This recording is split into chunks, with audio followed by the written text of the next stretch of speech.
Welcome to another episode of Software Explorations, Concepts and Overviews, hosted by yours truly, Tech Coach Ralph, where we are engineered to win. In today's episode, we are going to be moving on talking about risk management, the R in GRC, governance, risk management, and compliance. We're going to be looking and investigating what risk management is, doing a comprehensive overview so we can get a much better understanding. And we're going to see a bunch of overlap between all the components of GRC because they are all closely related. But today's focus is going to be strictly on risk management. Okay, so let's get started let's not waste any time. Let's get started going through our presentation on risk management. All right. Okay, so we're going to be digging deeper into risk management. We're going to figure out what the heck is risk management. Okay.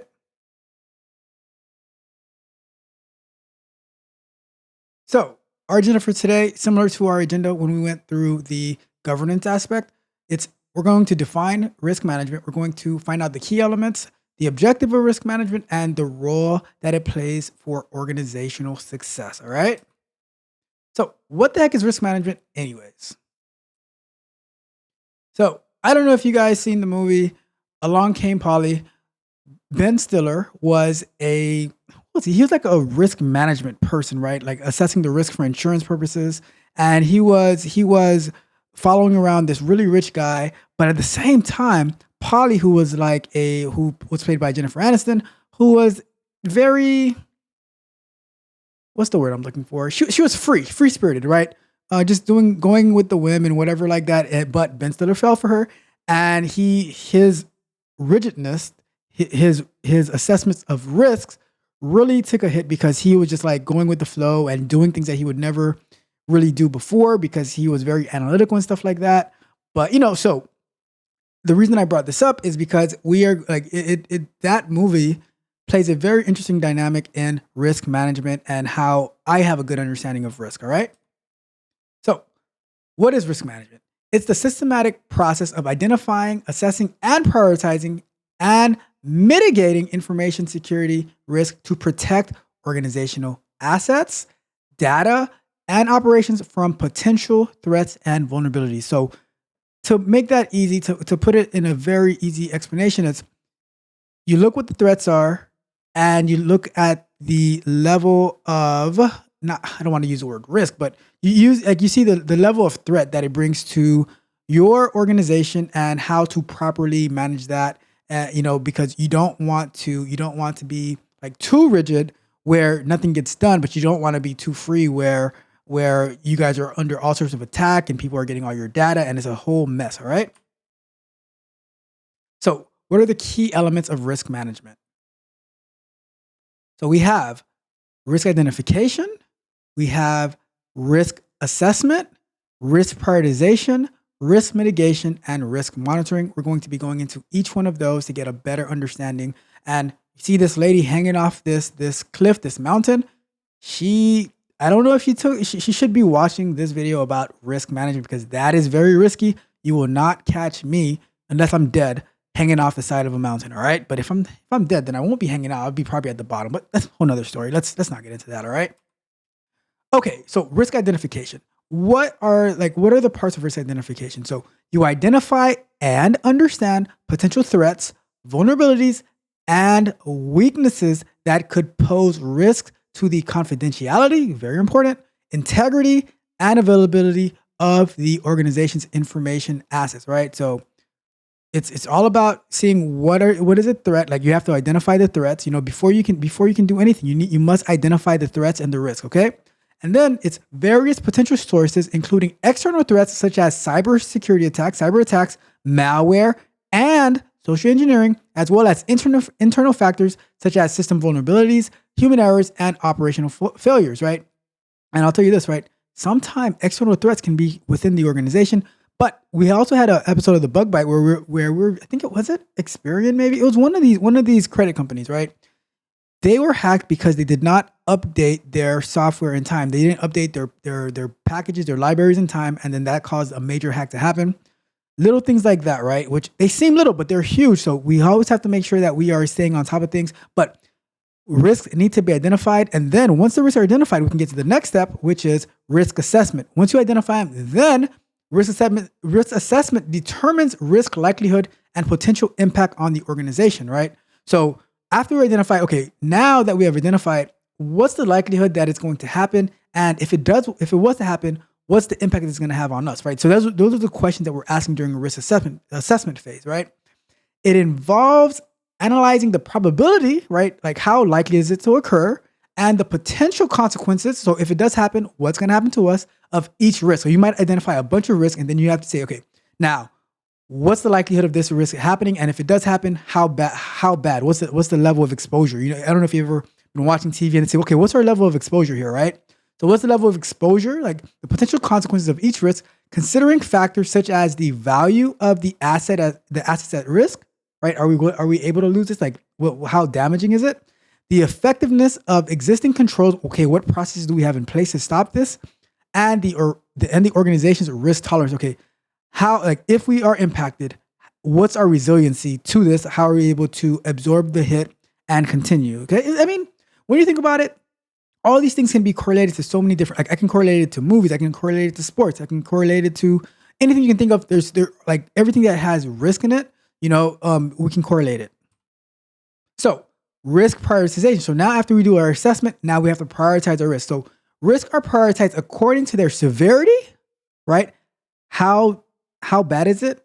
And the significance to the organization. So it could be severe, but it doesn't impact us at all. It might impact some other person, right? Oh, that's their problem, right? But it might not impact us.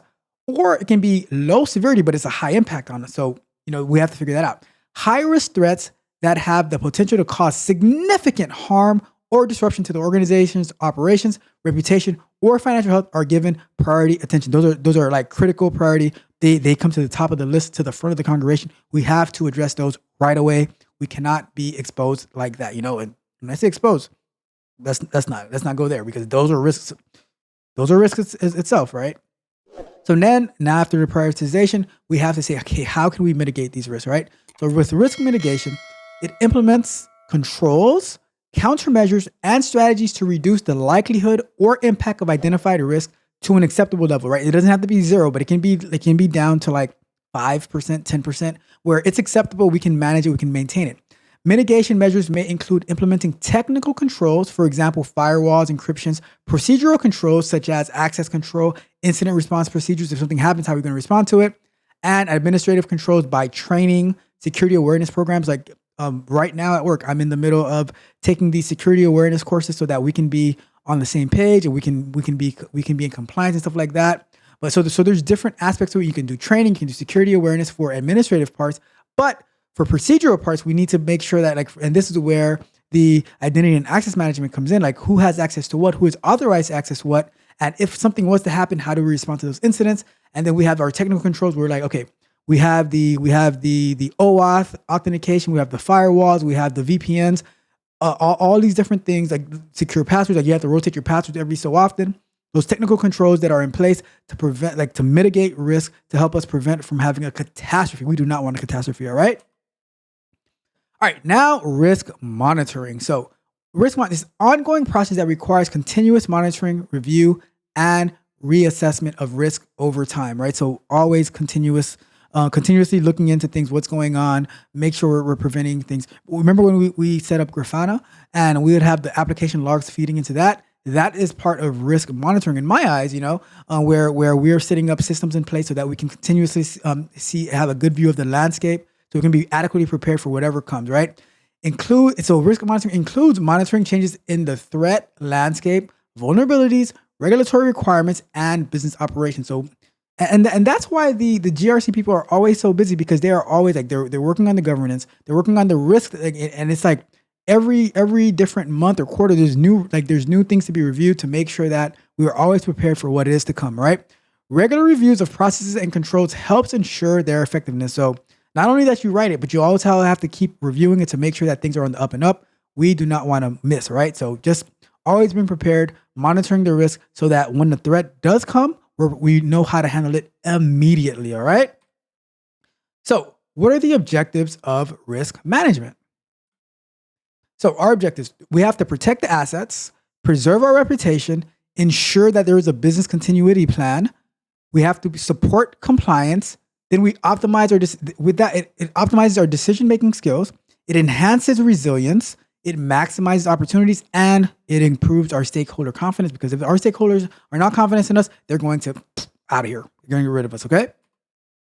So, protecting assets. The primary goal of protecting assets is to protect the organization's assets, including physical assets, financial resources, definitely financial resources, intellectual property, because you can protect your finances, you can protect your physical assets. But if the intellectual property gets out there into the wrong hands, and then they steal your technology, your software, all of that, then you are out of luck, right?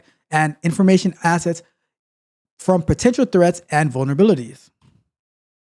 Preserving our reputation. So it safeguards the organization's reputation and brand by minimizing the likelihood of incidents that could damage stakeholder trust. We do not want to damage stakeholder trust. It could damage the stakeholder confidence and the perception, right? The perception of the organization's integrity and reliability.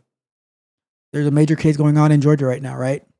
There's a major case going on in Georgia where the lawyers are saying that, it has to be actual damage to organization's integrity and reliability, right? But just the perception of impropriety damages the whole organization and their integrity and their reliability. There's no trust, there's no confidence, and you're like, get them out of here. Get them out of here. These people are, they're not it. They're not it, right? So preserving your reputation is important in every aspect. You always have to be prepared. You have to, your reputation has to be spotless, all right? So also ensuring business continuity, right? Ensuring the continuity of critical business operations and services by identifying and mitigating risks that could disrupt normal operations, such as natural disasters, cyber attacks, supply chain disruptions, or regulatory changes, right? And I mentioned this before. Down here in South Florida, we're having threats of hurricanes every season, right? Every year we have threats of hurricanes. And at a company that I was at, two of them actually, they would say, okay, if there is a hurricane to come, here's what we're going to do. We're going to send some people to Georgia. We're going to send some people to a bunker where there's going to be continuous internet generators and stuff like that. At my first company, we had like our building could withstand, could get hit by a category 5 and would be fine. We had a major generator and stuff like that, and all of that we were able to like when there was a huge hurricane, we were out for like 2 weeks. It got rough a bit times. It was hot in the building, but we were able to keep the company going because we serve the world. And just because there's a hurricane down here doesn't mean that we just get to like, oh well, tough luck. We have to keep the business going. All right, supporting compliance. It helps the organizations comply with legal, regulatory, and contractual requirements by identifying and addressing risks that could result in non-compliance, penalties, litigation, or reputational damage. And that's why you see a lot of these companies, they get sued by the government. When you're looking at a lot of times it's pharmaceutical companies, banking companies, they get sued because they did not have a proper risk management in place, and now their compliance is all out of whack, all right? Now, this helps optimize decision-making. It provides decision makers with valuable insights and information about potential risk and their potential impact on the organization's objective.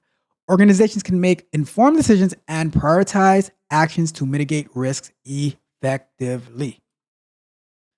And with that, we enhance our resiliency. So it promotes organizational resilience by building the capacity to anticipation, catching it before they strike, respond to and recover from adverse events.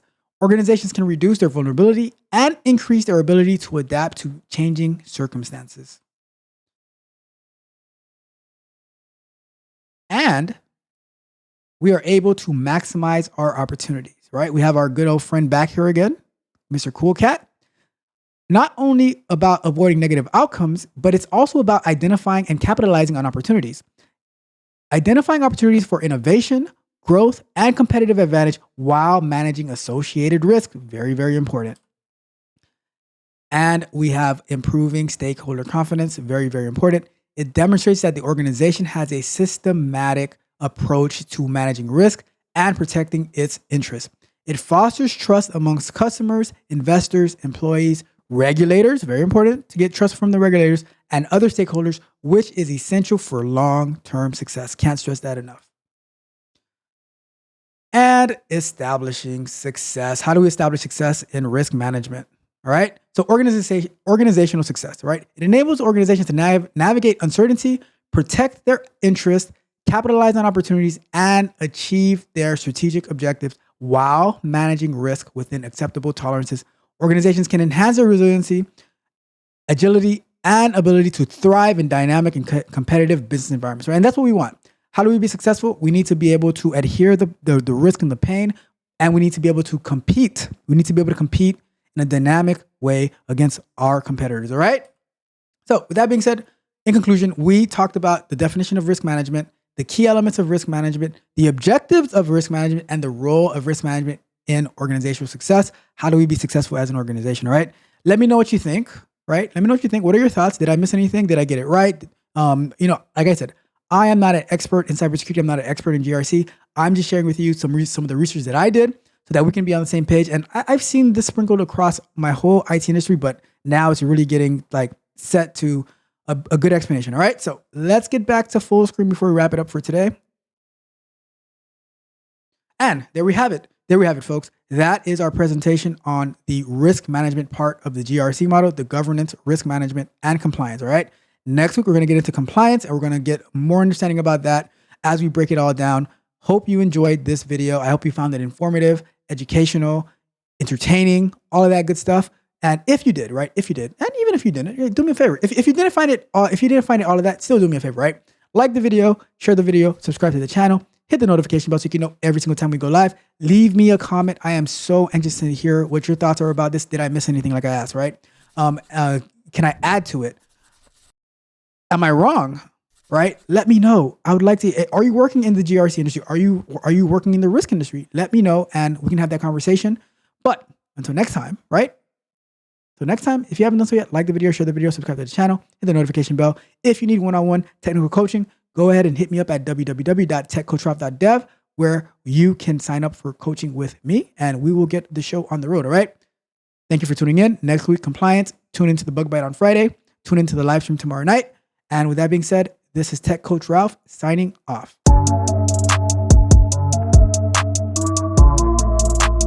If you enjoyed the fascinating information shared in this video and you want more, be sure to hit the subscribe button to Tech Coach Ralph to be notified for new videos.